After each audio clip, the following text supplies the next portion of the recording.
ఆరోగ్యశ్రీ పథకానికి మంగళం పాడేయాలని కూటమి ప్రభుత్వం సన్నద్ధమవుతున్నట్లుగా ప్రచారం జరుగుతుంది.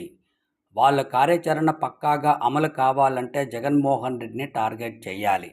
ఆ దిశగానే అడుగులు వేస్తూ జగన్మోహన్ రెడ్డి సకాలంలో ఆసుపత్రి యాజమాన్యాలకు బిల్లులు చెల్లించకపోవడం వల్ల ఈ పరిస్థితి వచ్చిందని గుడ్డ కాల్చి ముఖాలపై వేయడం ప్రారంభించేశారు.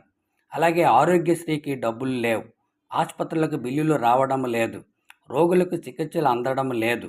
ప్రజలు వైద్యం కోసం కేంద్రం అమలు చేసే ఆయుష్మాన్ భారత్ కార్డును వెంటబెట్టుకుని వెళ్లాల్సిన పరిస్థితి వచ్చిందని తప్పుడు ప్రచారం మొదలెట్టేశారు. కూటమి ప్రభుత్వ వైఖరి చూస్తుంటే దివంగత వైఎస్ఆర్ మాజీ సీఎం జగన్మోహన్ రెడ్డి ముద్రను చెరిపేయాలని దురుద్దేశంతో ఆరోగ్యశ్రీ పథకాన్ని నీరుగారుస్తూ కోట్లాది మంది నిరుపేద మధ్యతరగతి ప్రజల ఆరోగ్యంతో చెలగాటం ఆడుతున్నట్లుగా కనిపిస్తుంది.